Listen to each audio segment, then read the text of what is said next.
Hello, NWF wrestling fans, and welcome back to another episode of NWF Fast Forward, live from the NWF Wrestling channel, as well as the Globetrotters' very own Instagram account. So the fans have just tripled, let's be honest, because I'm the main attraction here on the NWF Fast Forward podcast. And we have a very, very special guest today. But before we get to our special guest, let's do everyone's favorite part of the show, the introductions.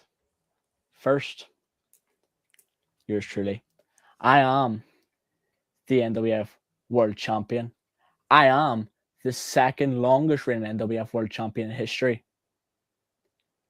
I am the man who retired Crusher Crossen. I am the man who brought the NWF back from its grave and brought it up to the highest perch it's ever been on. I am all four faces on the NWF Mount Rushmore. And I am the main host of NWF Fast Forward, the Globetrotter, Ricky Henry. And of course, let's get into my co-host. He is the 5-time loser of my NWF World Championship. He is the man who I very recently retired just last month. He is at the big age of 65, up there for the oldest wrestler of all time. He is the ultimate schmuck as well as the ultimate grandpa. It is Schmucker Crossen. Hi, we Schmuck. What do they call it when you get numbers backwards? What is that? You're smart. What is that called? Dyslexic? Dyslexic? When it's numbers, it's I think it's dyslexic. No, not when it's numbers, it's dyscalculate. Dyscalculate. 65, try 56. That's number one. And you know, this is the only problem with letting Ricky go over.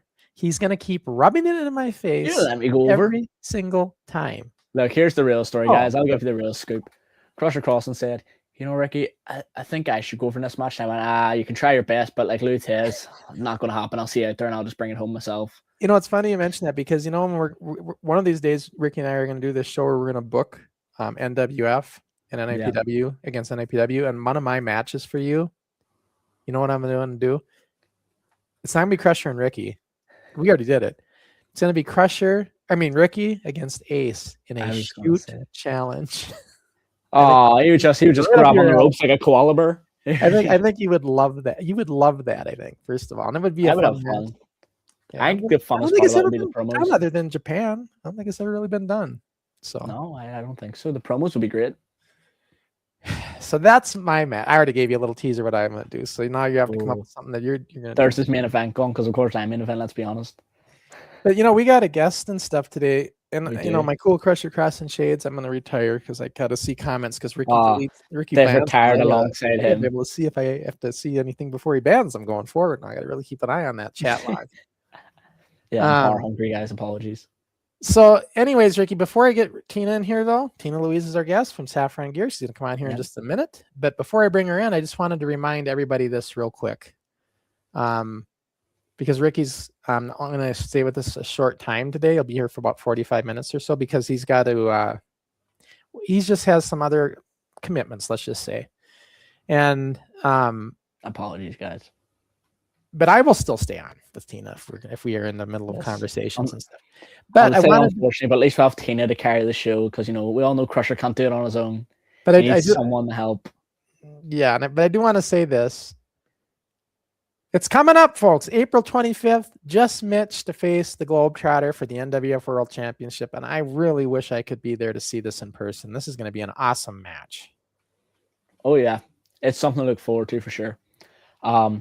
And guess what? You know why this match is happening? Because of me bringing Mitch on as a guest and introducing you two together is made this match happen. Crusher Crossen has helped make this match happen, I got to say. I've never seen a man who just got retired so embarrassingly have such a massive ego. It's really impressive. Do I have an ego, guys? You saw a match for the NWF title, and it wasn't this match is going to be amazing. It's happening here. This is what I look forward to. Thank you to Full Tilt Wrestling for promoting this event. No, it's this was my idea. It's all because of me. If you pretend it back. You're promoting it too. That's a good point. And speaking of all that, I just want to let you, since Ricky won't be with us at the end of the show, Just Mitch is going to join us in 2 weeks. Looking forward to this. The first showdown between these two, at least on the podcast, and should be great. Out of curiosity, Crusher, as you know, the NWF founder, I'm assuming you're a bit of an encyclopedia on the history of the NWF. Do you know what the quickest ever NWF title match was, roughly? Title match wise? Gosh, that's a good question. I know there was matches lasting like a minute long for the title.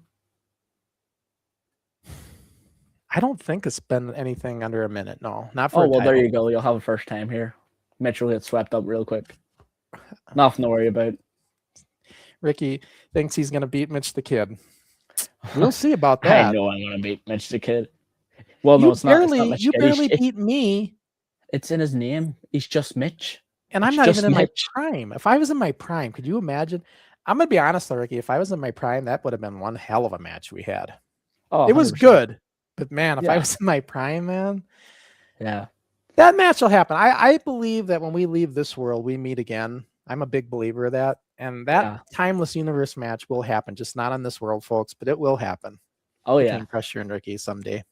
In other words, if we've both left this earth and one of you are still kicking around somehow, and you see two young bucks come out in the scene and have a great match, you'll know who it is. Because, it was great. But you know what? Tina's been waiting. I want to bring Tina in. Yeah, we've had her on before. Let's bring her in. Welcome, Teena-Louise, to NWF Forward. Hello. Yeah. How are you guys doing today? I was doing great until I came on and he gave me a migraine. But, thank you for coming here to try and help that. How are you doing? I'm doing great. Great to have you on. Tina is a gear maker, everybody. She makes gear for wrestlers all over, and she made Crusher Crossen's gear for me for my final match. Iconic retirement gear, yes. And I'm actually going to be a talking billboard here on this because I am a client as well, and I can tell you how the process went with Tina. I'm going to be honest, I kind of sound like Hair Club for Men's commercial. You know what I'm talking about. That's what it sounded like from the 90s. Like, well, let me just say this. I'm a customer.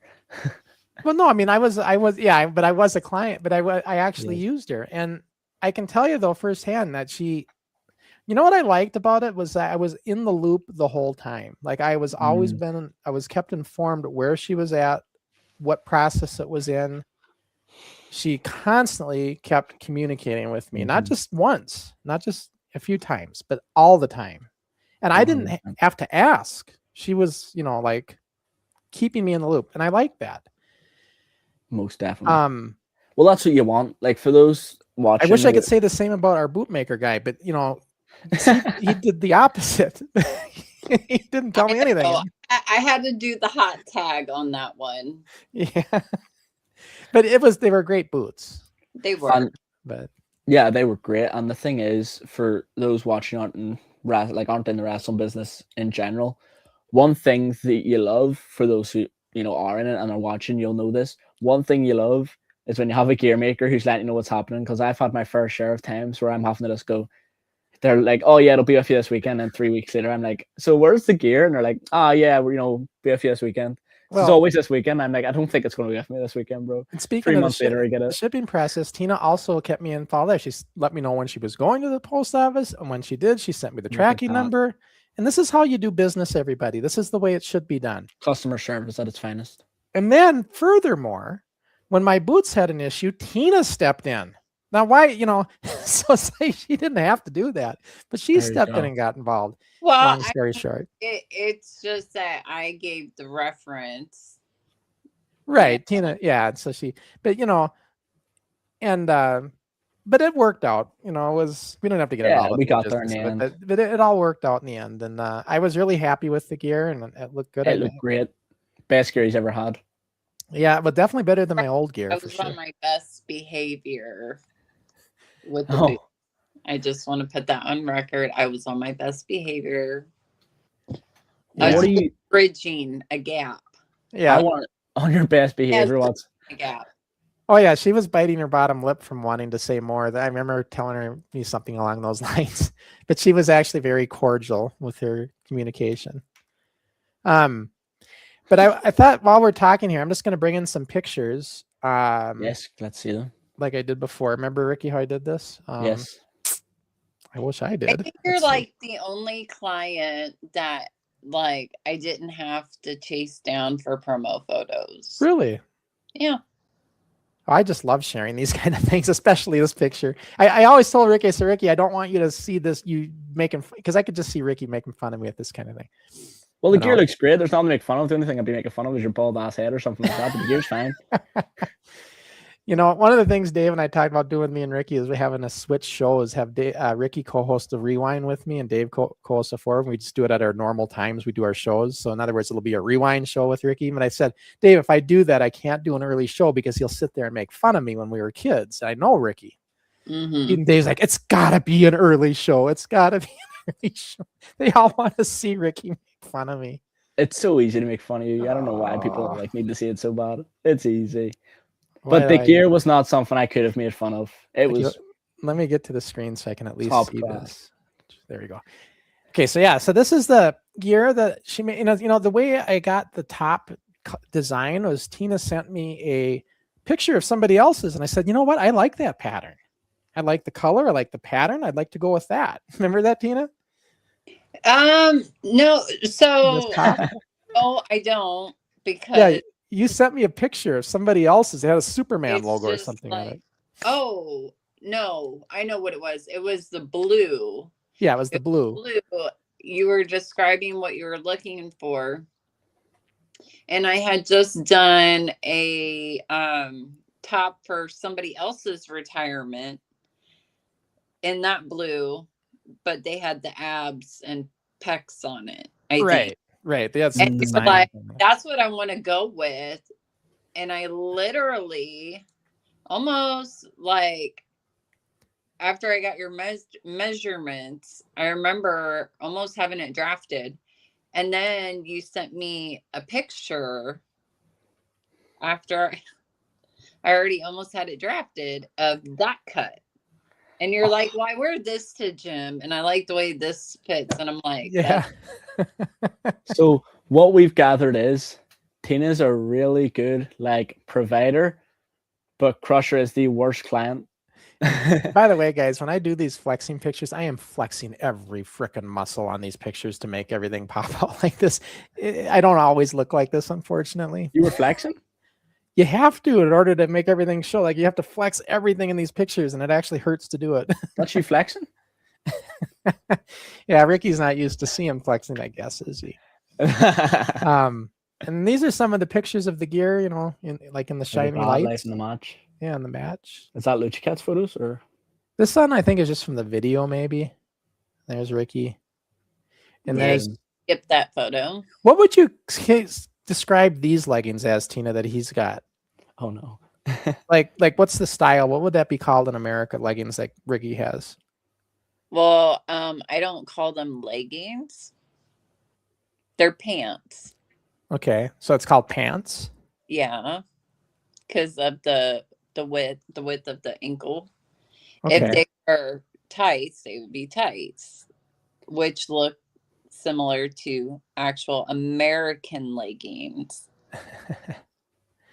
Did you explain that to him? Yeah, I don't know if I did, Rick. Did I tell you how that's different terminology here versus in Europe and stuff? And nope. Yeah.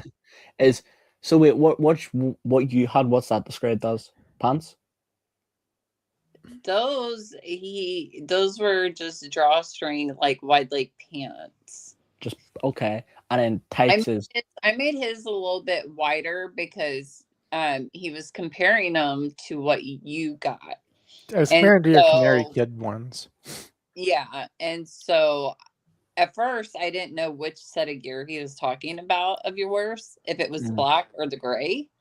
And then one looks like the legs were way bigger than the other. So I'm like, I don't believe he wants his legs this wide. So I'm just going to make them not tights. Yeah. Yeah. Well, they fit really nice. So you have to tell this story now because And I feel like you're afraid, Crusher, to tell this story. Oh, about the He's afraid of a lot of change. things. Yes, About the change. because you're just gonna make we'll head talk bigger. We'll talk. I think I told Ricky about that. We'll talk about it. But no, I want to point this out. This is very interesting. This picture. You see that lady between me and Ricky? That's Ricky's mom.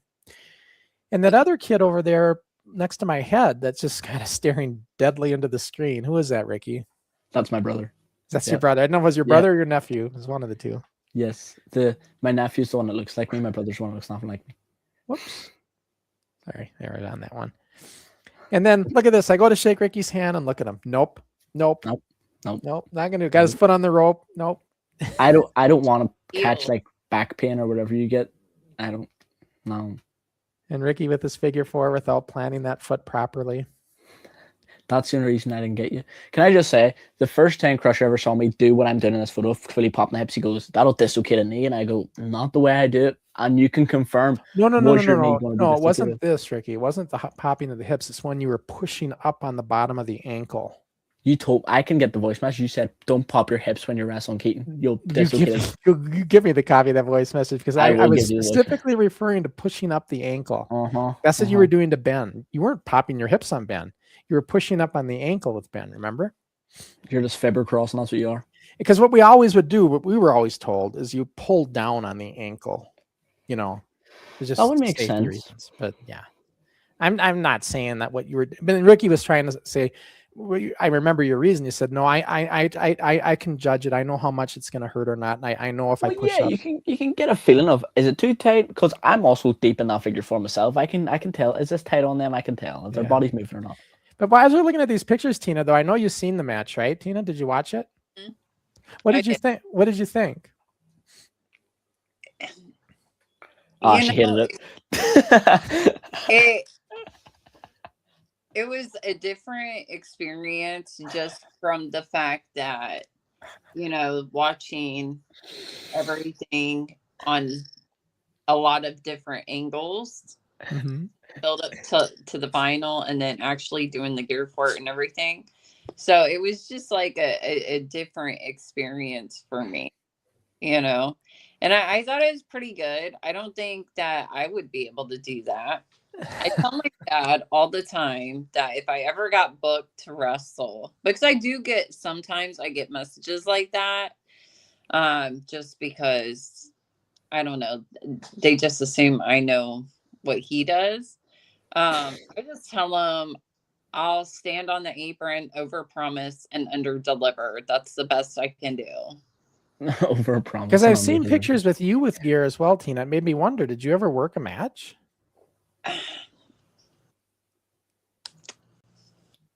So we have different views on this, but I was a human crash pad. What? Before I joined the Army many, many, many decades ago.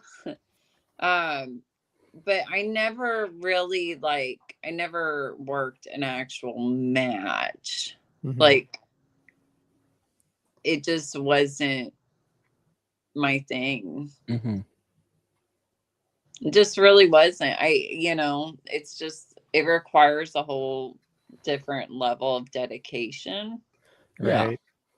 I'm sure as much dedication as I give gear, but just no. Even when I got out of the Army, I was 24, almost 25. I probably could have maybe, but no.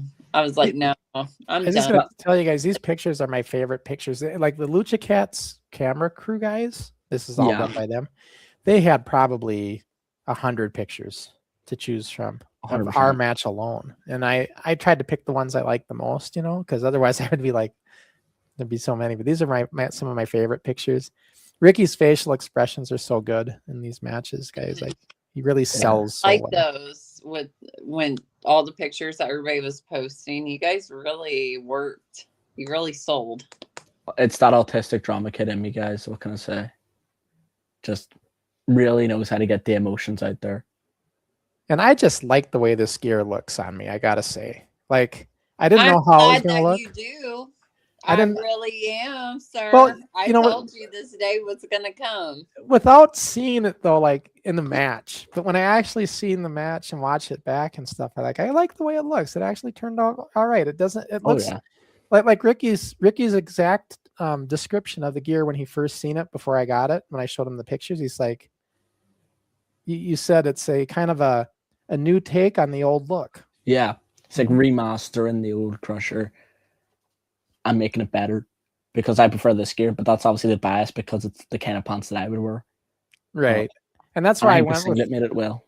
Well, I didn't want like skin tight Superman type tights like I had back in the day, because not at this age. Yeah. But come on, and I told Tina that was a big deal for me. Yeah. Okay, so yeah, that was a huge deal. He emphasized it and he kept saying leggings. And I'm like, okay, maybe he's just meaning like he just doesn't want them super tight, but just like loose leggings, as in he's thinking tights, because that's what tights are, is technically leggings. Well, yeah, that's how I see them. And well, I'm glad that you mentioned that, Ricky. You're gonna have such an ego when you walk away from this podcast today. I need please, to know. Please, he's already got an ego like, because of the he state was of like, Montana. I He wanted need a loose bigger leggings, and it was just loose leggings. And I'm like, what do you think this is? You know? And then I go back and I looked at the gray pants and I looked at the black pants again. And I'm like, you know, I was like, I'll just cut the legs a little wider. Yeah, and she had enough material to do it, so it worked out. It barely worked out. Like, everybody wants black. And the thing is, like, I was worried I wasn't going to get my knee. I thought when I put my knee pads in, because I wore 2 sets of knee pads, I double them up. And when I put them on, I thought, can I get these over? But they do. They just fit over my knee pads. So it actually worked out really well. I think you sent me the measurements, yeah. With the knee pads on, because I brought that up from that being a issue, I believe with DJ and CC's, that I didn't get that measurement from them. So I was like, I don't want that issue to happen. So let's make sure we get that. And by the way, I've got more from everybody that has seen my match that I know. I have had more compliments, I guess, on this move I did than anything else. Like, they were just couldn't believe I went over the top rope at my age and hit the apron. I don't care. I'm gonna pull the curtain back. You'll say it yourself. That is the easiest bump ever. It is, because the padding that was there. It was just like, it was basically like bumping in the middle of the ring at that point. It was great padding there. It is, but but people they're just not used to seeing somebody going over and hitting the side. They're used to hearing a commentator going, "That's the hardest part of the ring." Every time someone hits it. It is. I had trouble watching it because I'm 40 and I know that I couldn't do that. Because if I just like barely turn, I pop. But Tina, that's the other thing. Me and Dave were talking about this. Ricky doesn't realize this, and I wouldn't at his age either. But when he gets to be 40 and 50, he will understand how everything hurts. Oh no, I get that. I'm not. When have I ever denied you that? really don't get it, Ricky, until you actually get into this age group. I never did. People could tell me that and go in one ear and out the other when I was young. But when you do get older, man, you feel like even though it's an easy bump, like you said, it's still not easy when we're older. That's for dang sure. I'm telling you. But no, I'm just saying, and I know I'm not criticizing you. I'm just saying it's just because when you're young, you just don't, it doesn't register like it does when you get older. And I was the same way when I was your age. Right? Well, I mean, like I said, when I got out of the service, I was turning 25. I was 24, turning 25. And so I have all these injuries. Like, I need both of my shoulders redone. My hips, my knees, my spine. It sounds like a broken swivel, and you can hear it. And they told me then, they're like, by 40, you're really going to feel it because it got, blown up. So, I mean. Hey, Tina, look at this similarity. Notice the elbow drop style? Yeah. We're identical. The foot coming out like we're doing. Well, I don't know. His shoulder does go up quite a bit more, but I think that's because his shoulder can. Either that or maybe it's further into the elbow drop, but very similar though. Could be. Yeah. Just be the angle. Or maybe Mike's is just better. That's or he just takes after pressure on the elbow drop too. I think. Or it's just washed. You know. And then I like Ricky too. The other time I was saying, and I scooped and slammed Ricky not once but twice, and then Ricky's like, and I kicked your ass just once. Well, it was. That's all it took. It just took one ass kick and I retired you. Oh Jesus! All right, figure four leg lock. And then this was Ricky's gourd buster. Thought that was a nice shot of it. Yeah, you got a good for that. Yeah. Like I told you, I could do it. I think I told you though on training. I said, you kept saying that, but like I had that tiny suspicion, being like, "Can you still do it? Can you?" I remember I kept saying to you, I was like, "If you don't have to do it," and you're like, "No, we'll do it." I remember you saying that. That's probably why you're afraid it was gonna look like shit, huh? Well, yeah, because I've had young people who've made it look like shit, so I was like, yeah. I know that you'll put more effort into a lot of the people who have done it on because it means a lot to you that much. But at the same time, can you? I was like, oh, you know what? Yeah, you know what? I trust them, and it worked. So, boom. Ricky's elbow drop. I'm curious though, Rick, when you do the elbow drop, you always kind of squat down low and then you just leap up and do it. You ever thought of like standing up and really selling the fact that you're up high and then doing it, or is there a reason you squat down? Here's the thing: people don't understand this. I don't think I've ever put it out there. I may be built like one, but I'm no high flyer. I can't do those high flying moves. I don't like it. So when I'm on the top rope, it's not that I'm scared, but I just don't trust myself if I'm going to fall into a crowd or something like that. Oh, you just want to. That's the thing. Yeah. We were talking about this in training. I was saying about Sage Valentine. I was saying how he was forced to be a brawler, but he was born to be a luchador because he does all these like tightrope moves, but he's a big tattooed guy. But then for me, I was forced to have some sort of like high flying, more fast paced style. But deep at heart, I just want to put on a rest hold and work for 20 minutes like that. Like, it's the unfortunate side of just how I was built. And see, this is what I liked about this gear. See how the sparkle in the light like that? Yes. That's exactly the look I wanted. So very glamorous. Yeah. Yeah. Kind of like that. Real diva.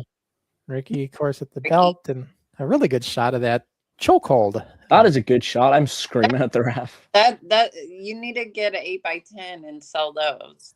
This one here? Yeah, I think that'd be money, Ricky. Yeah. Yeah. With that mop hairdo. I agree. And see that face right there with the hair and like everything like that. That is money right there. And especially knowing I'm choking out a retired man, it's great. He already looks dead in the picture. Oh boy. But yeah, that was that's my pictures. I just wanted to, but so it was different for you then, Teena, just because you made the gear and you were involved with it. And another thing too, Teena did that I really appreciate is she really shared everything on Instagram that I shared. It's like if I shared something that was related to this in any way, shape, or form, she was sharing it as well. And I do that for all my clients. Yeah. Like all of them. If they are like within a certain time frame of getting the gear or in progress, I try to build wherever they're at, whatever show they're on, 100%. But sometimes it's hard to do that because you really don't know. You think that they're gonna, debut it at this, and then they're like, "Oh no, I'm gonna wear this gear because I'm following this storyline here, and then I'll wear your gear on this show." So it's kind of hard. So I just share. I know Teena wanted to share the gear. I sent her those pictures right away, but I said, Teena, you got to do me a favor. Don't share it yet because we haven't announced. I don't think we announced the match yet. No. So we were waiting to announce the match. I said, I don't want to give it away that I'm going to be back in the ring again.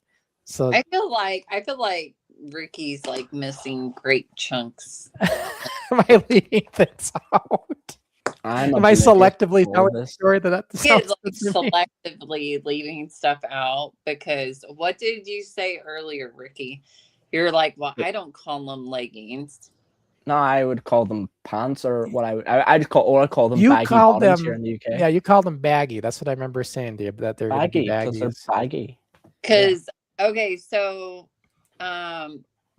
baggy leggings, I think is the word I used. Baggy bottoms is what I use. That was not. He said loose leggings, and I'm like, that sounds like what you would say. And he was like, that's what Ricky calls them. And then I cut out the original, and he was like, but those look like tights. I don't want tights because of A, B, and C. And I'm like, what do you think leggings are? But then you went to tell me that they That's what describe Ricky them calls different them. in Europe than they do here. Yeah. I And don't Australia call- does it different too. And I've never And- called them leggings or and- loose. Crusher had to sit through a lecture of mine about asking the professional and not Ricky. She didn't like the Yeah. fact that I was talking to you, and I agree. I shouldn't be talking to you. That's I should be right. What do I know? you. I should be talking to Tina. Don't Yeah, talk to like, me. so- What do I know? he says this, and then baggies come up, and I'm like, well, when you say baggies, that's what my dad wears now, but Yeah. his legs are like, they're not quite as wide as Tajiri, but they're like A little I don't know, slimmer.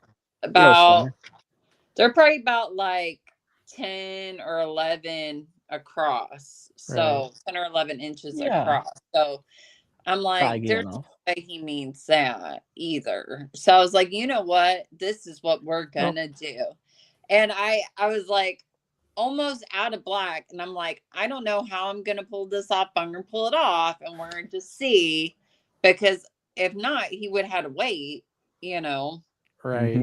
to And get I- his stuff. And we were See, and like it's not. I deadlines. could have done tighter tights and stuff, tighter leg. No, but it wouldn't have been what you wanted. But the thing is, I didn't want to show up Ricky because of my awesome legs and everything. And, I wanted to, I didn't want to show him up in his own country. So I figured it was best to do it as loose. Who are you telling that to? Because I don't believe that. I don't believe that. The people don't I believe don't that. believe that for a minute. The Like, same way. The this same is way. so sugar coated right now. Like, Oh yeah. but You just no, don't- I barely, honest over everything, I barely had enough black to make him pants. And I was like, all right, this is But this other- is it. I hope to goodness that this but is other than that, close. we were pretty much. Yeah. There was nothing, Yeah, and so, but he had to endure the lecture. I'm like, now if my other younger clients have to endure it, you're gonna have to endure it too. Rightfully And he did. so. And he was a good sport about it. Well, rightfully so. I was actually going to say this earlier when you were asked about the whole you wrestling thing, and you said, it's a big commitment, but I'm sure gear making is too. That's how I see it. I sit there and I go, I don't know how you could make gear. It's so cool, but like I could not have the patience. It's such a time-consuming task, and I couldn't sit and do it. Yeah. So Ricky's usually I'm your oblivious fidgeting to it. habits and stuff. You would never be able to do No, it. exactly. Look I would at end up. this, though. That's what I'm Like, looking at. What is this that we're looking at?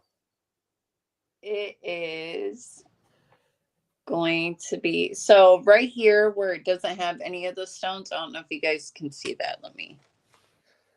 So you can see where I don't have stones. Mm-hmm. I'm gonna put Velcro underneath here, and it's gonna have capes that come down that are detachable, Yeah. and then cover those up with blue. And it's a Namor. I don't know. I think it's like DC. Is that DC Namor? I don't know. I'm not. It's a chest piece that laces up in the back, Right. Okay. Okay. and it's gonna Smart. have the swoopy. And did I just see you do a robe just recently? Was that a picture you put up? Kind of like a robe? Yeah, Yeah, I thought that was you. it's in the logo that you put on the Thumbnail. opening of the show. Oh, Yeah. in the picture? Like, what's the word? The opening of the show. The countdown? Yeah, the countdown. There you go. Yeah. New logo. The Well, new that's pretty cool. I didn't realize you did robes, so that was Yeah. kind of neat. I do everything. Well, you know, what Dave, does it say on my logo? what does Dave keep saying? Ask her about Speaking jackets. of Ask her the- about jackets. Oh yeah, he does not shut up with jackets. Dave is so when Ricky and I got posted one.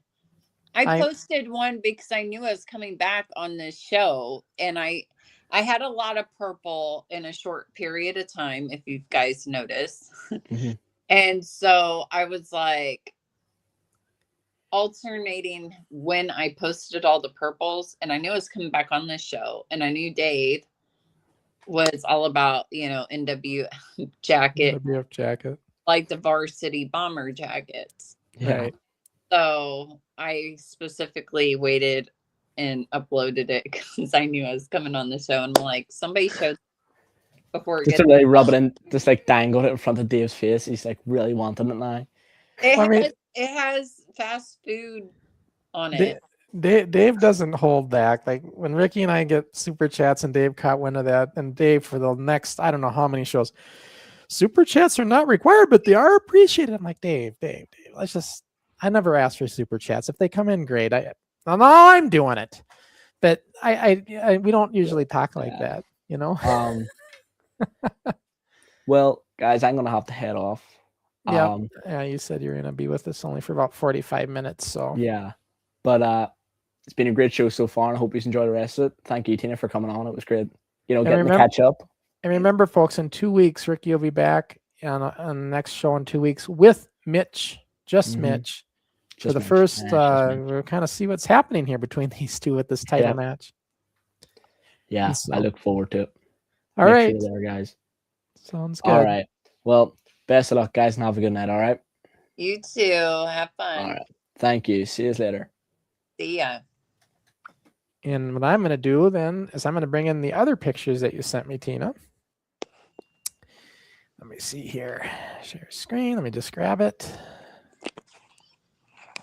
I don't know why, but I think it may have.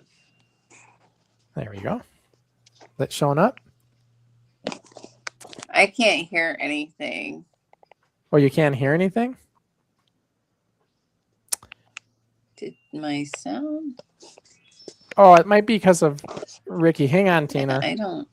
Hang on. If I leave and come back, it should fix it. Hang on. I got to leave and come back. So give me a second.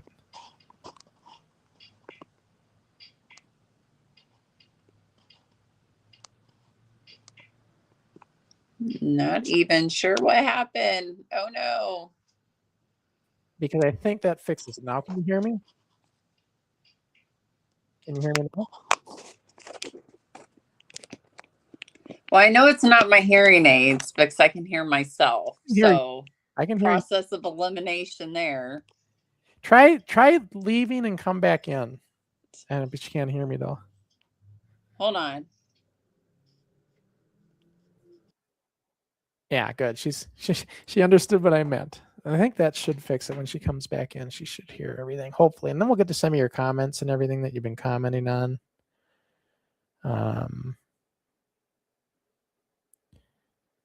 Once Tina comes back in.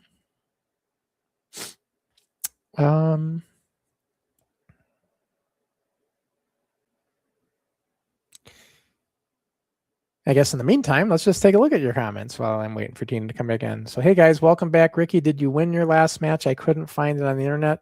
I don't think so. He doesn't have any NWF title matches right now until April 25th. So his matches right now are just regular matches in an IPW. So that's all Ricky's been doing right now. And then Crusher, what was the inspiration for your wrestling outfit in Ireland? Yeah, like basically what it was a takeoff of what I had before, kind of. And here, let's bring Tina in now and see if she's here. Yay! Can you hear me? Yeah, I can hear you now. I was telling you, it was funny because I was telling you, just go in and out, and you figured it out. But yeah. So you must have read my sign language. Yeah. But anyways, yeah, I don't know. That's weird. It does that when like somebody leaves. It'll like the audio gets messed up. But anyways, I was just saying. I was answering this question. What was the inspiration of your wrestling outfit in Ireland? Well, it was a new take on my old look. Is what my thinking was. That's why I went with kind of the metallic look of the pants and the shirt. I mean, kind of a metallic kind of look. Mm-hmm. And I did the same with my boots, and I was really funny when I showed Tina my boots, and I was really happy because they were the right colors because I'm going by what I had before. And Tina's seen them at first, and she's like, "Oh no, it's not the right blue." And I clutched. And it's funny you say, I totally clutched. I was like, oh my God. No, I got to do it all over. No, this is the funny thing. When I ordered those boots in 1986, I wanted them to be matched the blue of my singlet. I did. And it came like that. And I'm like, oh man, this isn't really what I wanted. But I went with it because they were $200 boots back then. I'm like, I can't afford to do this again. And then it stuck on me. So I'm like, I'm going to keep the same colors. Yeah, I remember I seen those and I'm like, you told me that. And I'm like, how did I not notice that? Because I've watched a lot of, the rewinds and stuff. And so I actually went back. I can't remember which one. And I was just looking, trying to like see your boots, like, because at first I thought maybe it was like maybe I don't want to say restoration because that ages us from the VCR taping days, but I thought maybe like it was just transferring the film to what I mean, that maybe there was some discoloration, but I never thought that it was like legit two different blues. I just thought maybe it was just quality of 86. Yeah, for whatever reason they went cyan instead of blue, and so they should have been blue though, but they ended up coming out cyan, and then I just went with it. That's why I did it again, so match what I did before. There is a gentleman that I do want to plug on this. He's located in El Paso, and he does a lot of work all over the world, TV, the whole 9 yards. Ace Boots.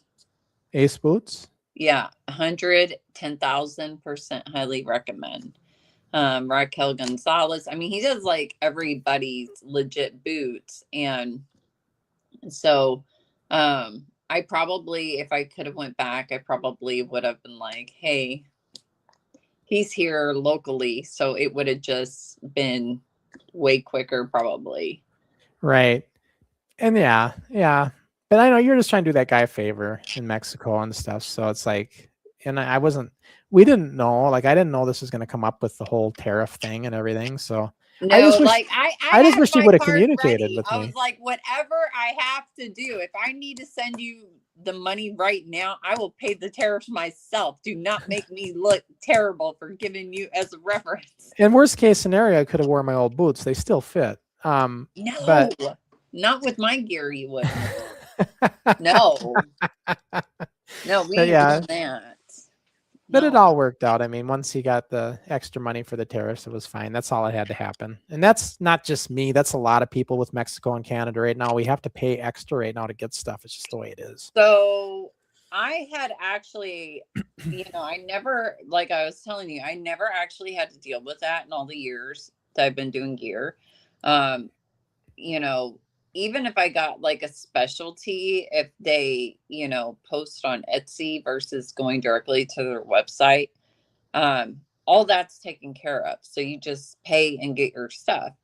And there was one, I don't know if it was in the photos that I sent you, but it was like 2 different snake skins. It was like a duster with a fringe. That main fabric, the white fabric, was from the UK. And let me tell you, the stress with the tariffs, I suddenly, after dealing with that, I kind of felt bad. And I did end up messaging the boot guy, and I was like, yeah, but you got to make people aware. Well, he does. And I was like, and so when that came up, I was like, you got to make people aware, but I get it now, being on the unaware end, and like, because that was a custom printed snake skin. And it was in the UK. The main store that we found it at, you could only buy it printed if you bought 10 yards. There is nothing that I'm ever going to make that's going to require 10 yards of that snake skin. It's beautiful, but I'm not going to use 10 yards of it. So we went to a sister business, and you could buy 5 yards. That was the least. And I was like, okay, I can work with that.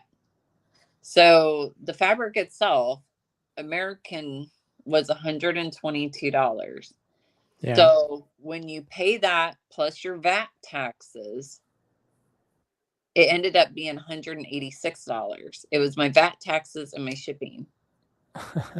They sent it, came to America through DHL, well, the Royal Mail, and then it goes through DHL. Didn't get I didn't get the tracking number from DHL or information. So I had to contact them in the UK, get that, check with DHL. They had it for almost a week, holding it, waiting for me to pay the taxes on it.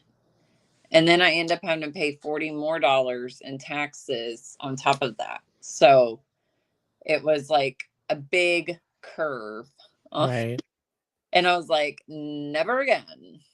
Never, ever, ever. It's just kind of a mess up thing right now until they get this fixed. But anyways, so these are some trunks it looks like you made. They're not trunks.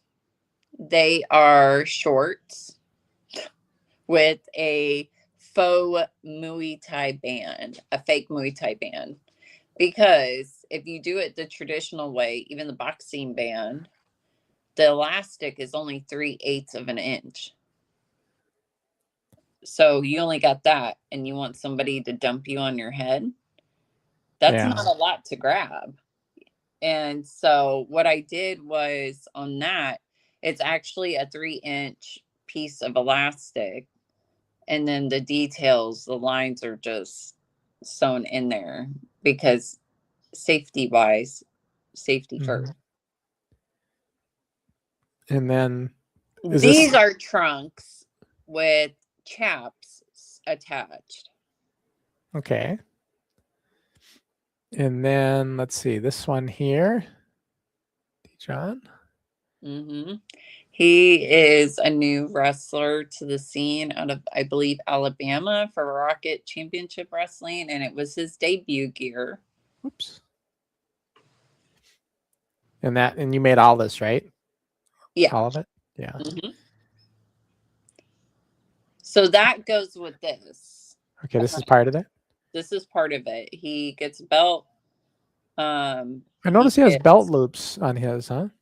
He does have belt loops. They're black. Okay. Because he may not, his belt that he's getting is golden black, but he wants to be able to switch them out with either straight black or golden black. But it's that, and then kick pad covers, this, gauntlets, and I'm going to say there's something else, but he's going to have like 4 different colors of interchangeable capes for this piece. And that's a kind of a metallic looking color black as well. Yeah, that's the same one. Is it the same? Yeah, it's the same. It was just the lighting because you got to remember I was staying extended stay.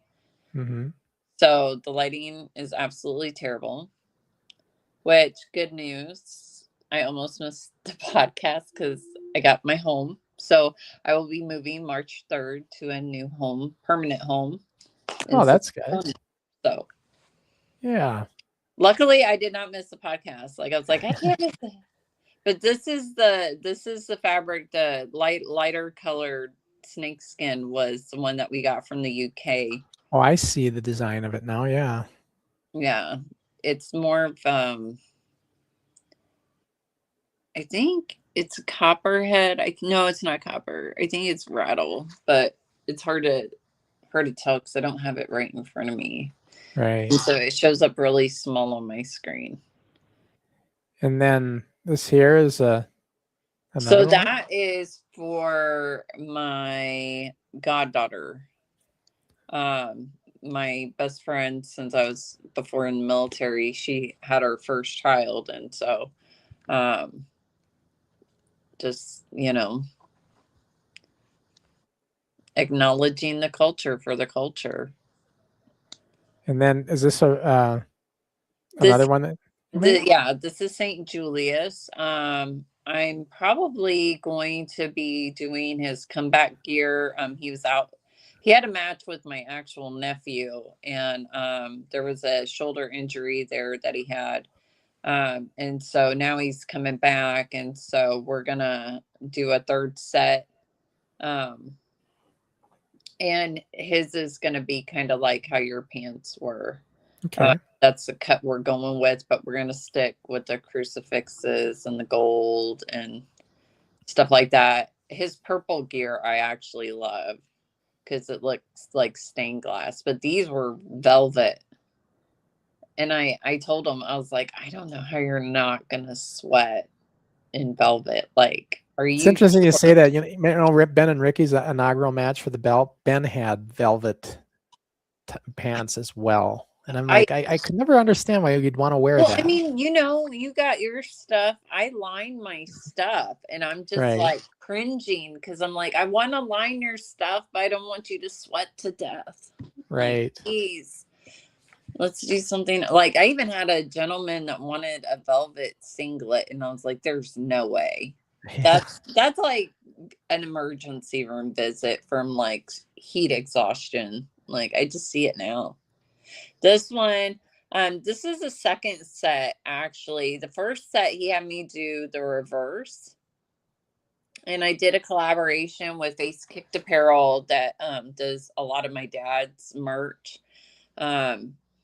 And a couple other people, Rhino and a lot of other people on the scene. And he did the cash that's actually on the side. You can't see it in this photo, but the first set was a rush set. He was making a comeback, and we did the black and then the gold trim, and now this one we did. Yeah, that looks really good. And then this is a robe. Yeah, so this robe, I want to point out that it's really heavy. That's why the sleeves look like they do, because I have to pin them, you know, to stay on the mannequin so it doesn't tip over or slide off. Mm-hmm. I use different feathers than what I typically do for Dawn, just because I kind of was trying to go with more of a flare look than a Von Erich look, because I just done a robe. I don't know if I posted it or not, in royal blue, that was more of the Von Erich style with the fringe and everything. Yeah. This one, I would probably, if I could go back, I would have moved the logo up to the shoulders more. Let me ask you this. If somebody wanted to do this, I'm not only asking because I don't know, but if, let's say they wanted to have the Don, is it Fernando? But they wanted it actually etched on the fabric itself without being like a patch kind of sewed on. Is that possible to do that, or is that not possible? I'm only asking because I'm just curious. I mean, you could, but here's the thing, like, I guess what's the reason not to do that? So if it was velvet, stretch velvet, you don't typically, and there's different variations of velvet. So I don't know. Is that the only robe I sent you? Because this is the only one I've got here. This one's a thicker robe, and that could possibly, you could almost possibly do it. When you cut velvet in general, you have to cut it in the direction that the ply is going. You know, you can't cut against it, or it's gonna just ugh. So you got to keep that in mind if you were to do something like that, especially with velvet, because you have to go with the fabric direction. You can't go against it. Or I guess if you wanted to like brand it or solder it in some way, but again, it's just more work. It sounds like, to try to do it right on the fabric. It would be a lot more work, and probably would be more expensive. Yeah. Some printing companies, you can get stuff printed onto fabric, like the actual velvet. Like when they make the velvet fabric, they can make it, you know what I mean, where it just happens to be that color of the letter. Right. But again, you're looking at paying probably double to triple what you would per yard. Sure. But with that one, definitely, I didn't want, that's his thing. That's what he likes, is the robe, tights, you know. And so I told him that I wanted to kind of try and do it the way that he wants, but at the same time, make different changes so they're not all alike, kind of like Flair, you know. He didn't always have the same robe. This one was a much heavier one. And the feathers were not ostrich. The first time I made him a robe, which was a white and gold, that one was just Panic City because it's white. But it was a much thinner velvet. So you definitely needed to line it. And we used ostrich feathers, and those dye so much better. Right. These ones, I went ahead and bought from the company that I get my ostrich feathers from, just because she had it in the right color. And if you look at the robe that I did that was white and gold, the gold is more of an antique gold because ostrich kind of darkens whatever you're dyeing it to. So I didn't want, with us doing what we were doing with the silver and purple, I didn't want the feathers to be too dark. Right. But these feathers, you might as well just open like a feather pillow from the 80s. Like, these shed so bad, and there was just really nothing that, you know, because I hand do these boas. I make these boas myself. I don't go buy them and then throw them on. Like, I get the rope and hand do it because I know what I want. Yeah. And no one else does. So this one was a pain. Never again. We both agreed to it because I was like, I'm still finding feathers right now. And he's like, I am too, you know. But he's very appreciative, and you know, he was a real champ about it. So I'm really excited for the next robe to see how that'll turn out. And that's all our pictures. Is there a piece of gear that, like, sort of pants, leggings, tights, all of it, robes, is there a piece of gear that you enjoy doing more than another? Like, do you have you really enjoy doing that type of gear versus other gear? Or do you just like it all? You know, I like a challenge, but I also like pushing the envelope. Yeah. I know that just radiates from me, doesn't it? I do like pushing the envelope, not so much on taking somebody else's design, because that kind of, if you notice, like, people say, oh, well, I'm just inspired by it. No, like, you're really having somebody duplicate somebody else's gear. Right. You know? And that's not standing apart. So me, if you laid it all out and said, okay, you could only do one thing over everything else, what it would be, I would say probably tights. Tights? Entrance wise, I like doing entrance pieces. Like, there's in that logo, there's that kimono. You know, that was something I was kind of hyped about. And then that purple and silver, the first one, that was like a cross between Sting and Taz, but finding a happy medium at the chest part, because obviously it's, you know, Sting and Taz are built different, you know. Right. So and he's got a white and gold version of that too. But I really love tights. It just feels like there's more real estate to work with. Yeah. You know, even if you're not a big guy, it's still a lot more to work with. And of course, these are all the social media links for Tina. If you're ever interested, if you're out there, you're indie wrestler, you need gear, you're getting into it, you need gear. These are her social media links to get a hold of her at any one of these platforms. She gets back to everybody right away. I can't think of a time. I'll tell you something. You want to know who gets an F with getting back to you on social media is one Ricky Henry, man. There could be days go by before I hear from him sometimes. But Tina, I want to say, will get back to you almost instantaneously. So just FYI.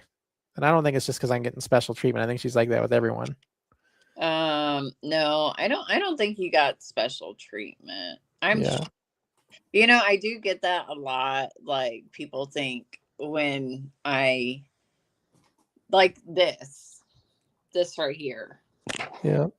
They think whoever's getting this is like getting some type of special treatment. It's like, no, he let me shoot my shot at what I wanted to do. And then I had to plead it like it was a criminal case. And then he was like, okay, let's see what happens. And he loves it. I love it. I'm even close to being done with it. And it's like, it's not that I necessarily, like with that purple robe, there's some people like, well, you didn't do that. Well, you didn't let me have that freedom to, I'll run it by you, be like, hey, I think this will look great. Is it okay?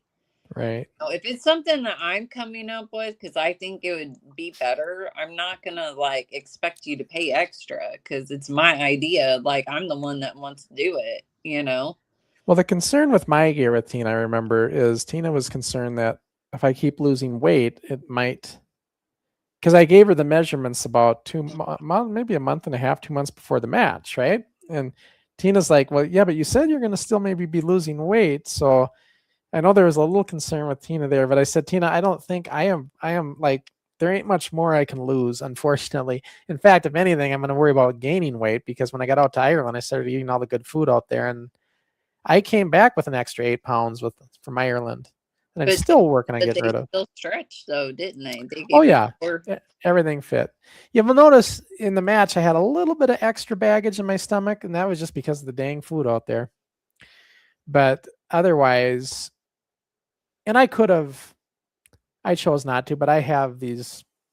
It's not a, those shirts you can get that are compression shirts. They have compression shorts that come up to your midsection that'll suck in your gut for you. I actually have a couple clients that like to wear those. I could have done that, but I'm like, I'm not going to do that.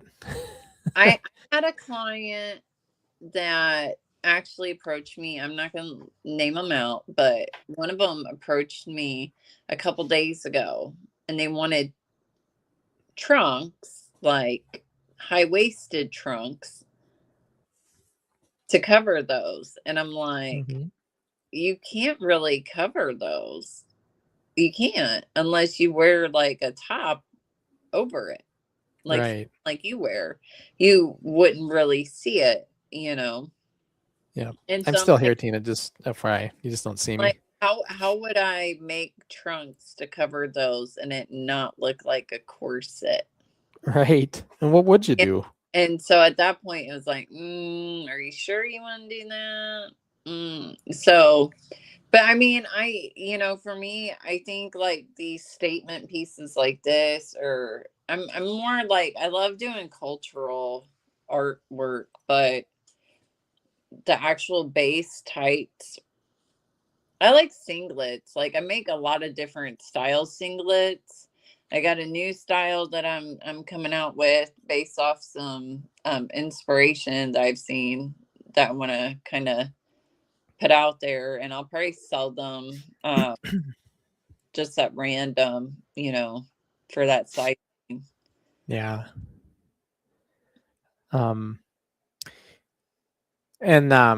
So, but like I said, these are the social media links, and I can really, I just highly recommend it, Tina. I was very happy with what she did for me. I have no complaints, and I think that looked really well. I got a lot of compliments on the gear from everybody out there, and I really like what Ricky said. I think he really nailed it on that.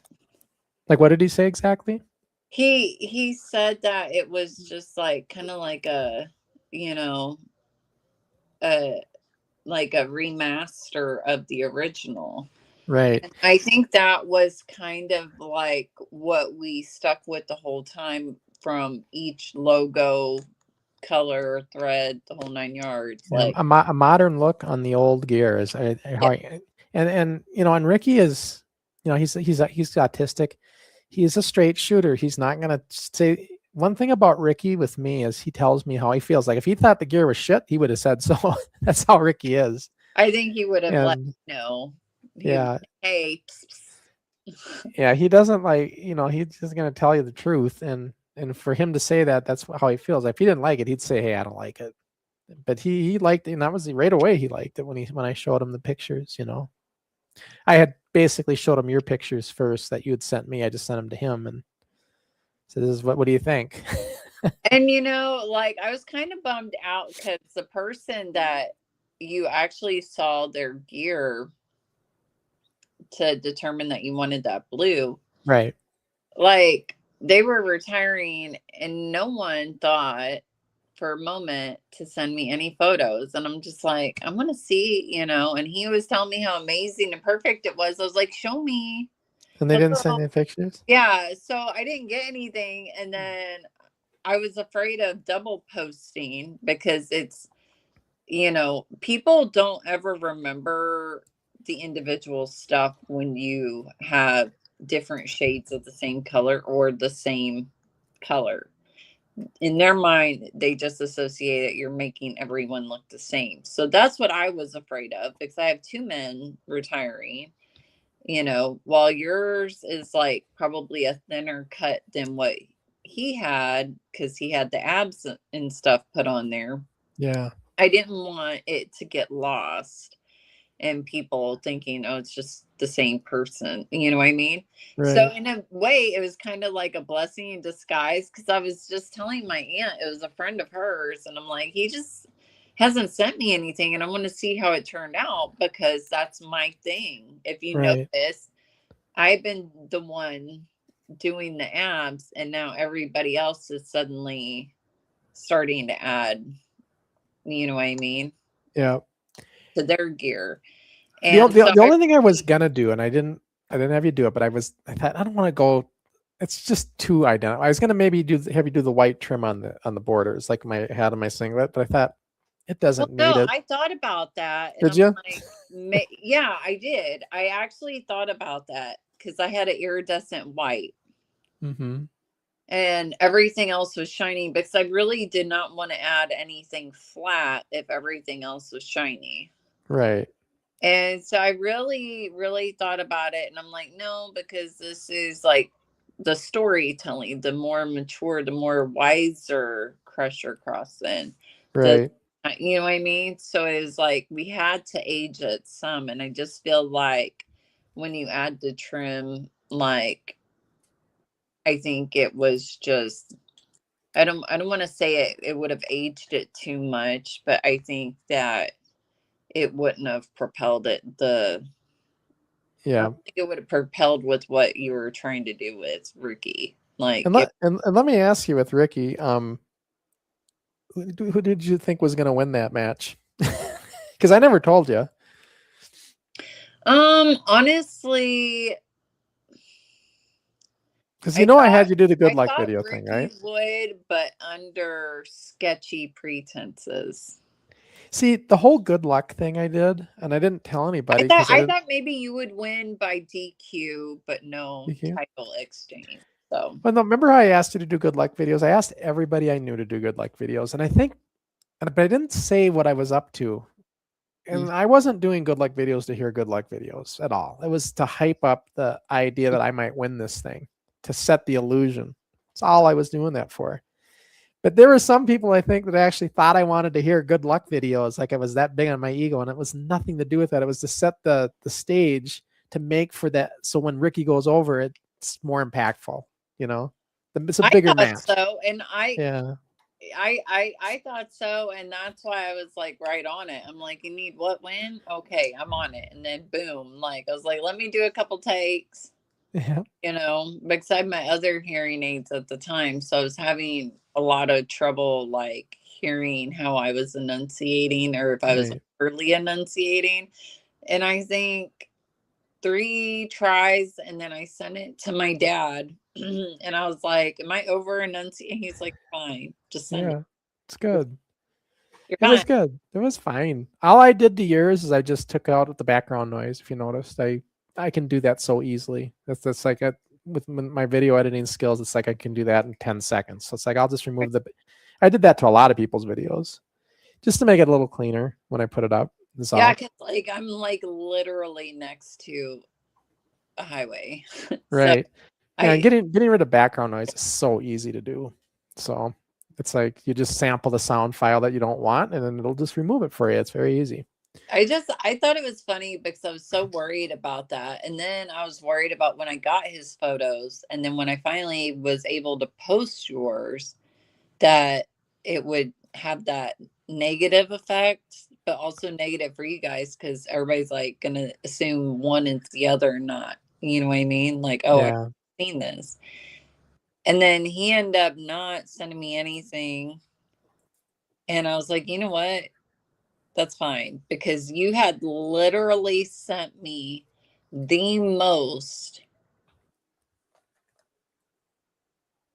options for posting my gear ever. Yeah, I just like the way it looks. Like, I wanted to get all this even different for a shots. specific champ, like you broke a record at Saffron Gear. Yeah, That's good though, because I got so many angles and people got to see like, right. and I'm like, And that's exactly how everybody I want it. It's do exactly, this. it turned out exactly how I pictured it in my mind. So it's like, this was exactly what I thought they would look like. And But that's so, the importance of details. And that's what I try to tell these guys. It's like, right, I don't ask these questions because I don't know what to do or that I really require that much guidance. It's just an investment. yeah, And I want to make sure that I'm seeing it the way that you are envisioning it. right. But yours, you know, I thought that it was going to be, I honestly expected you to go a little bit more. And I was like, really? That's it? I mean, you thought I'd do more in the match, do more? No, to your gear. Oh, you mean go more, like more Yeah. elaborate? Yeah. Okay. Yeah. Like, I mean, it was great. Don't get me wrong. And I thought that was a great ode to the original. Well, remember the story of our match was 2 generations, right? Yeah. My old generation facing his new modern generation. That was our storytelling. So I didn't want to go too crazy with the gear as far as I wanted to be a little bit like it was, but yet with a new touch, a new flair. Yeah. And so, you know, I think going into it with it being a retirement match, I think the immediate thought was like the last big hurrah kind of thing. And so immediately, okay, the same but hurrah. And then, you know, when you actually follow it along, you know, the whole story and everything, and then you kind of see the rewind, then it makes sense to let's just make it more mature, but not away from Young Crusher. You know what I mean? Right. So I feel good about not adding white trim. I felt like I think it looked, it had a good look, I thought. And, you know, it's funny because I, you know, preparing for this match, obviously did a lot of, you know, I lost 65 pounds. I went to the gym every day where I never went to the gym before in at least in decades. And it was just a lot of work. And then even going back into the ring here locally with Salt Lake City, you know, with Manny Smith, aka Manny Lemon's operation, Devotion Championship Wrestling, where they trained me for 2 months. And oh my gosh, I mean, you really that's what I was trying to tell Ricky earlier when he was on here. I said, you don't understand when you get into your 50s how much everything hurts. And just preparing for the match, it hurt. It hurt preparing. With it, though. What's that? You have to really stick with it. And yeah, you know, I don't care if anybody gets upset. I will toot my dad's horn until the end of time. But, you know, I think with my dad being 60 and still being active as a high flyer, right, still able to get air just like he did back in his early 20s, like a lot of that was the discipline and the working out in Japan and just kind of sticking with that. right. You know, and I think that a lot of guys that aren't even quite 60 yet, you know, they struggle there because they don't stick with it. But here's the thing, Tina, like when I say it hurts, yeah, it hurts, but that doesn't stop me. The pain part doesn't bother me. I'll pay for it. And like I did with Ricky, and I had that match, I knew I was going to pay for it for weeks, and I'm still recovering somewhat. My shoulders, you know, what hurts the most is my knees and the shoulders. Obviously, those joints. Surprisingly, my back is fine. Like my back never bothered me. It's the knees and shoulders. And you know, getting up and throwing that drop kick again, you know, or going off, I think I did the flying clothesline off the second rope and then having the, you know, roll into my land, and that those are the moves. And then of course that hip toss out of the ring. Those are high bumps, you know, and people like what they told me out there is they said, Crusher, don't, whatever you do, they're going to be impressed because they're not expecting anything out of you in your 50s. They're just not. Somebody who's just coming back, not into it all this time, and you're now going to come back. Mm-hmm. So don't worry. Whatever you do, they're going to be impressed with. Whatever you can manage to do, you know, and because they didn't know exactly what I was going to do till I got out there. In my head, I knew what I wanted to do. That would drive me insane if I was you. Yeah. Anybody, literally, that knows me and my personal drive and professional drive for gear, you know, it's when people count you out or put that bar for you, Right. you know, it's not that they mean harm with what they're saying, but I don't want to settle. Right. I know, like, you really believe that's the best I can do at 56? Watch me. Right. No, I believe Well, me. I'm gonna hurt, but I want you to know I'm still gonna give it anyway. You know what honestly put me to ease though? Like I was really kind of a nervous wreck going into the match a little bit, like with Ricky, and I was like constantly messing like, Ricky, you know, I'm concerned about this, I'm concerned about that. And he's like, Crusher, I don't know why. This is exactly what he told me before I even got on the plane. He goes, I don't know why you're worried about the match, because that's my least of my concerns. I am zero worried about the match itself. Mm-hmm. And that's Ricky in his confidence, right? Mm-hmm. And that put me to ease a little bit. But what really put me to ease is when I talked to the guy out there, Nathan, who runs it, and he's like, nobody's expecting you to be modern. Because I was telling them, like, you know, I'm learning as much as I can with the modern techniques, but I still got a lot of old school habits. Yeah. And I think it makes wrestling great, because there is a lot of people that still have the old school technique. Right. You know, the old school habits and techniques. And, you know, I'll give you a simple example. The way they throw people now, they'll do the Irish whip and you jump back and then throw them. We never did that. It was just you leached them in and you just threw them, right? You never did that jump back thing. So for me, that's a whole new thing to try to pick up on. And it's just a lot of little things like that. And I was telling Nathan, like, you know, I'm really struggling with this. I'm not sure I'm going to be able. And he was like, why are you worried about that? He goes, we expect to see you old school. Do it the way you did it. As long as what you're doing is safe. He goes, I like to see different styles meet. So he goes, don't be yourself. Don't worry about trying to be modern. And that's what really put me to ease, because then I'm like, great, then I can just do it the way I'm used to doing it, you know, and not trying to be modern. Dad had done a couple tours internationally back in 2016, 2018.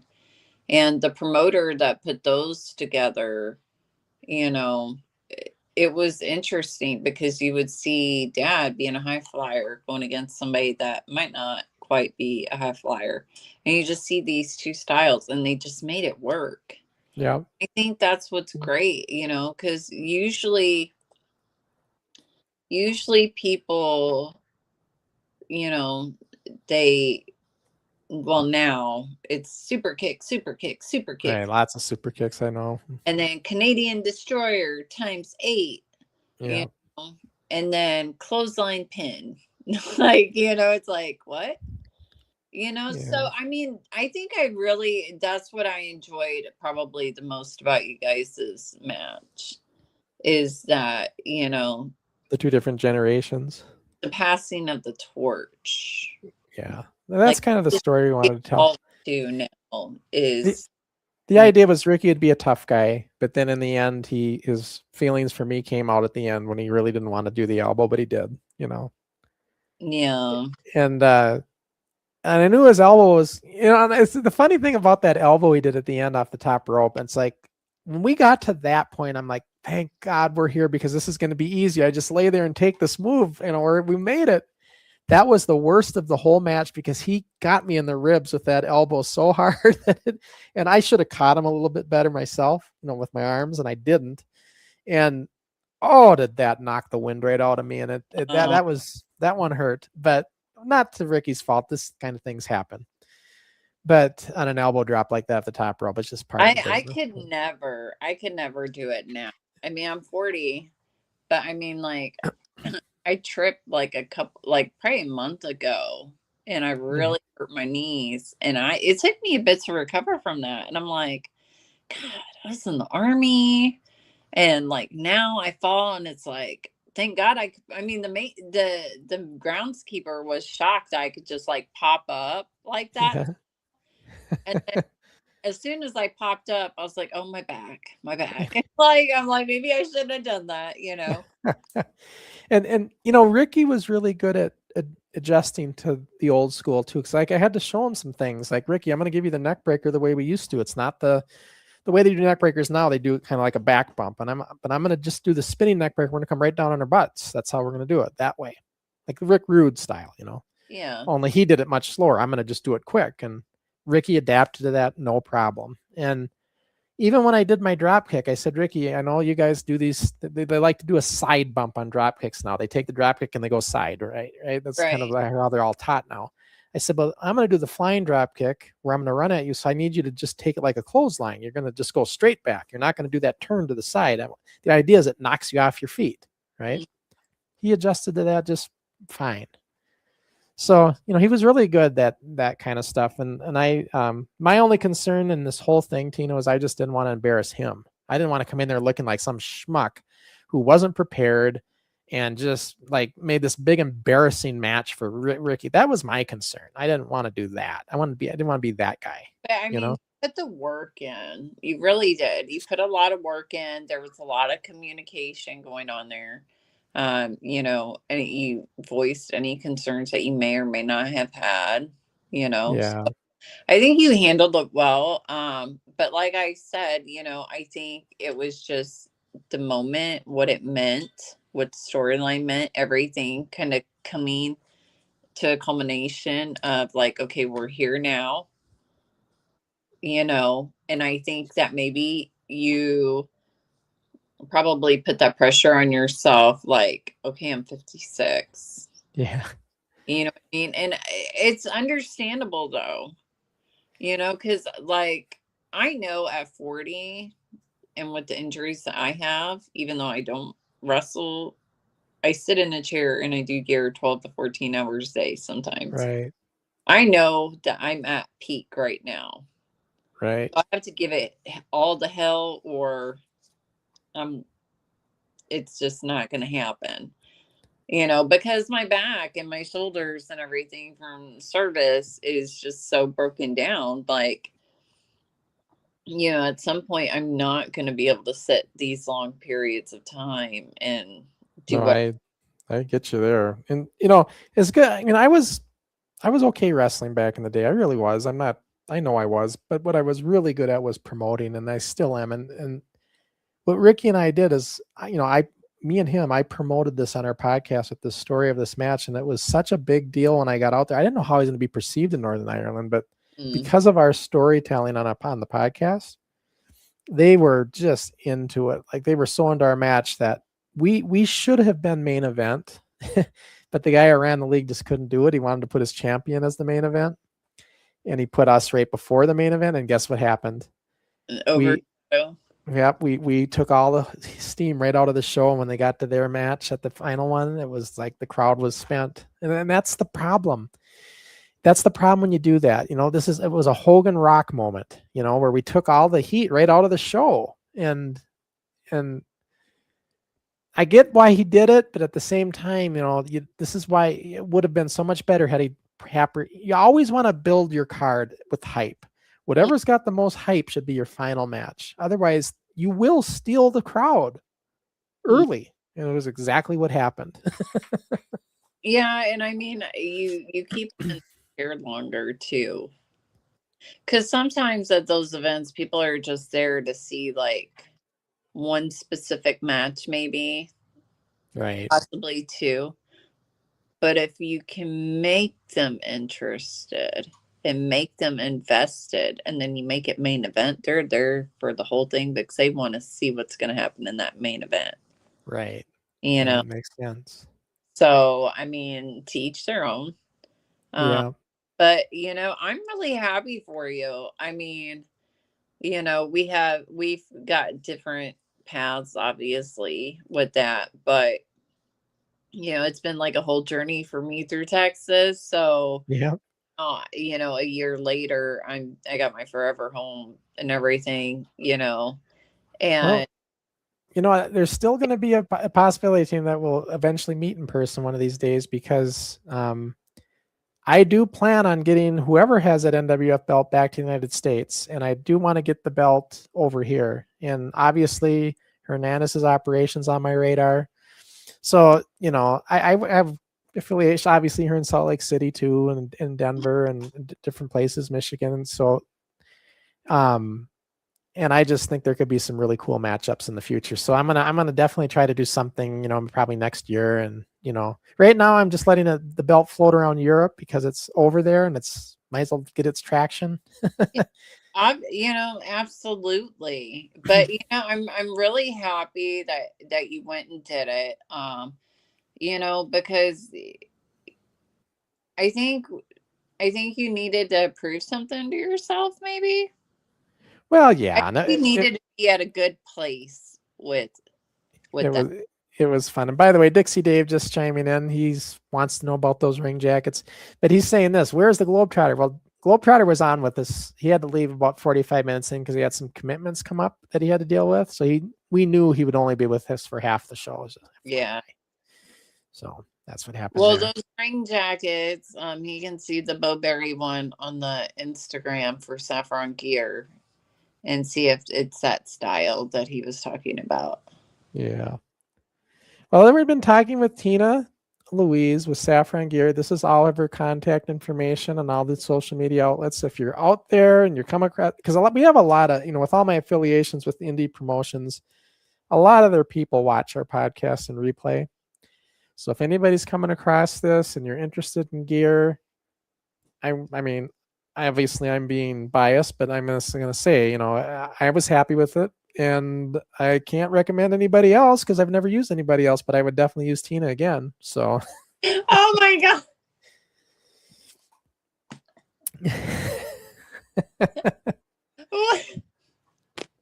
Like, I've never used anybody else, but I recommend her. Well, I shouldn't say that. I did back in the 80s. I don't know whoever did gear then, but, you know, that was just standard gear, though. There wasn't nothing fancy or anything. Well, that wasn't custom made. Considered standard for me, because the only thing that we really did was just add your logos and your font for the show. Right. That's what we did, you know. Right, but I mean, it worked out good, and it was exactly how I imagined it would look, and, you know, the way the letters. I gotta say, it was inspiration for me, because, like, I made the gear to match my dad, and then I was like, you know what? Maybe I'm not. No. No, you know, that I get asked about that gear a lot, and, you know, with the show, as you know, my dad talked me into doing a show with him. Yeah, we were going to talk about that too before we leave. Like, so how is that now? Where can they see the podcast? So usually it's always on TikTok. It's on TikTok live under my dad's actual profile. If you go back to any of my older posts about it on Saffron Gear, I always have a link to his profile. So like you can follow him. And we're talking about Too Cold Scorpio. Yes, Too Cold Scorpio, Flash Funk, or just plain old Scorpio. And how often does he do the show? We do it every Saturday. Is it live? 7 p.m. Yep. So you can interact? Yeah, you can interact. He brings people up so they can like personally speak to him like we are right now and ask questions. There's nothing that's really off limits with him. He will answer whether it's professional, personal, you know, why isn't he at the E, or, you know, how did Flash Funk come about, you know, things like that. So I mean, he's all about passing the torch. And yeah, it sounds like it's a cool show. He's always been a super hard worker, but like he will openly and acknowledge and admit that a lot of the opportunities that he got was coattails, you know, and a lot of that goes to Mr. Leon, which everybody knows as Vader.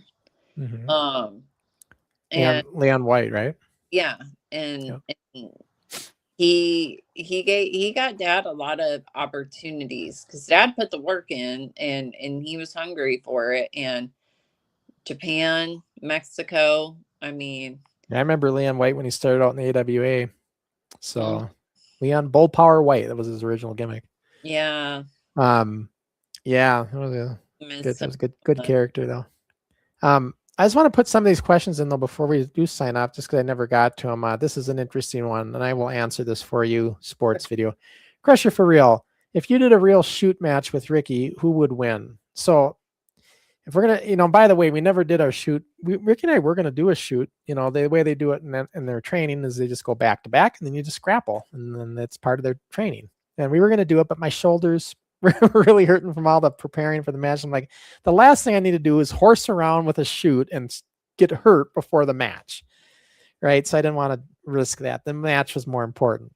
But who would win if I was healthy?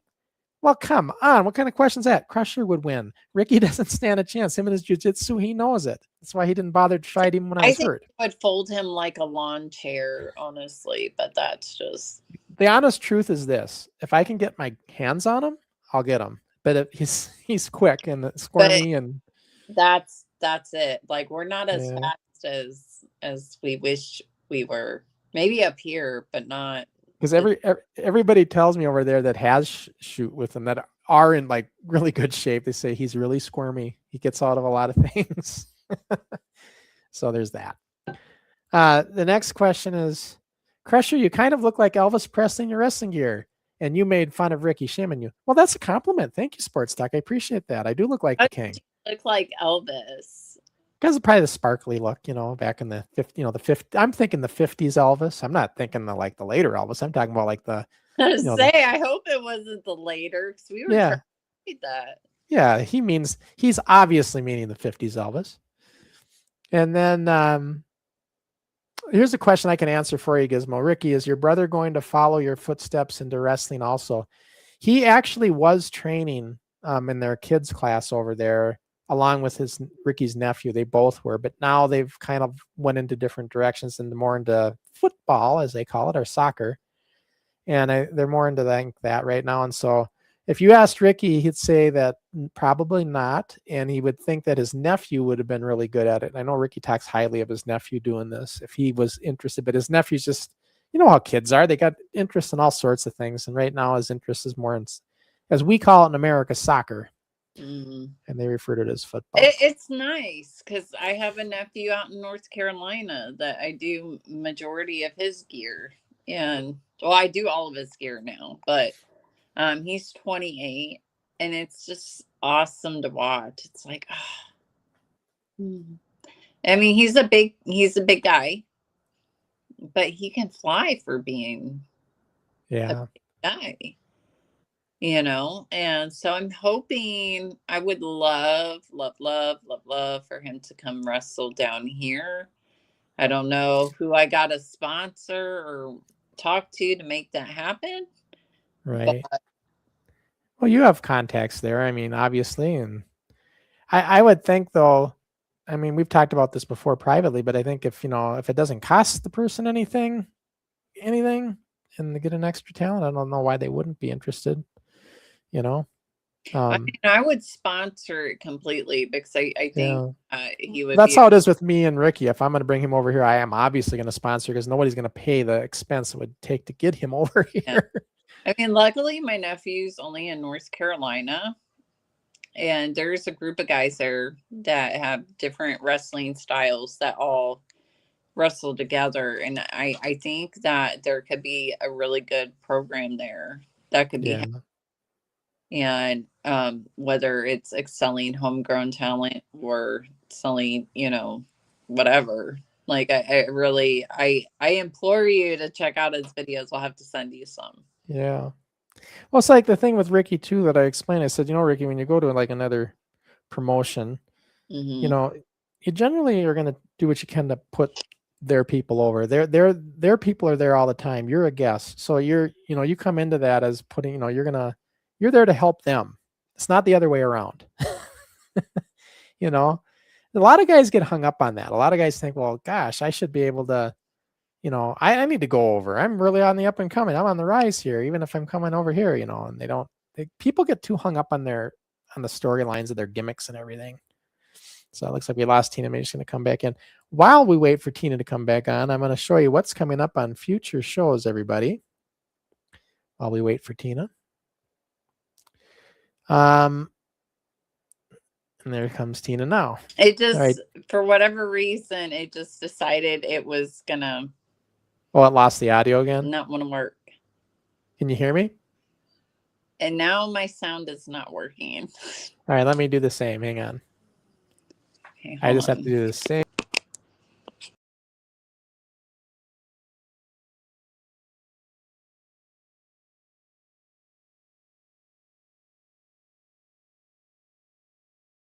There we go. Back in action again. Now I'll wait for Teena to come on. It just does that for some reason. It's so annoying. But anyways, Teena will probably come back in. But while we're waiting, I'm going to bring in what is coming up on future shows, everybody. So this is what's coming up in a week on NWF Rewind.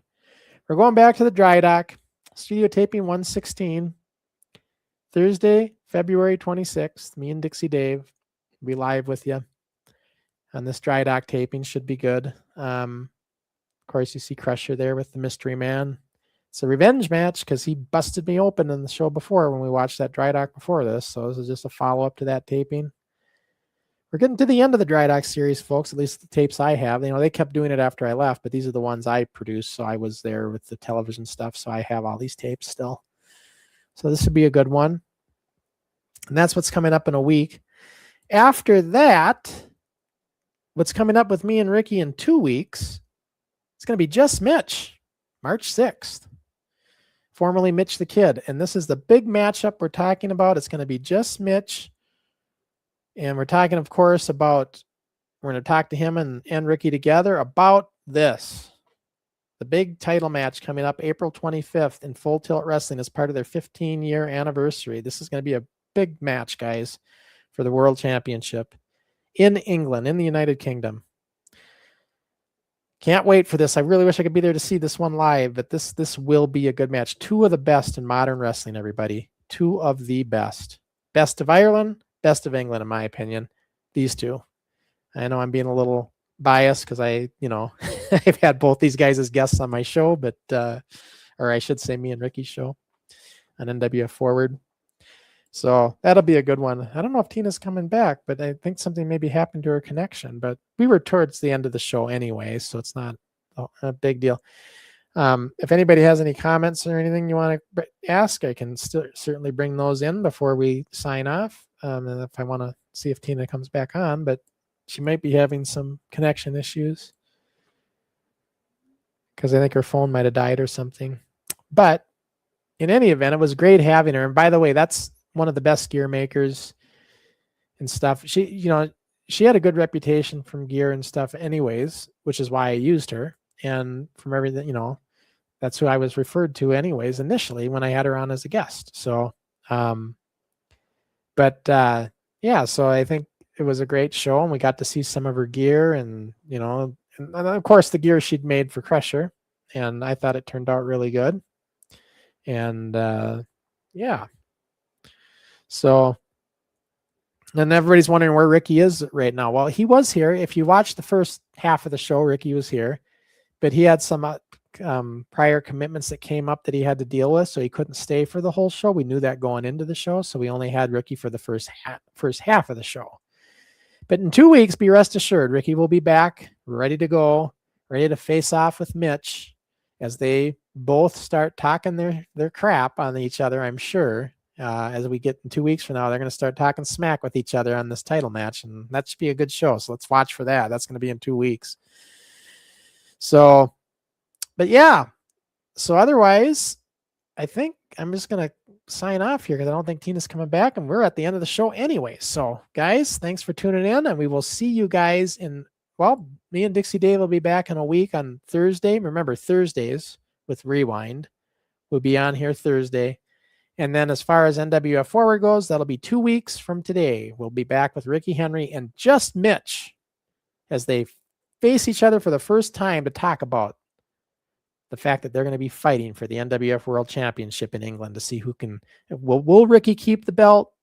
Will Mitch gain the championship? We will see. That's going to happen April 25th. But let's tune in for that, and we'll see you next time we're live, folks. Thanks for tuning in.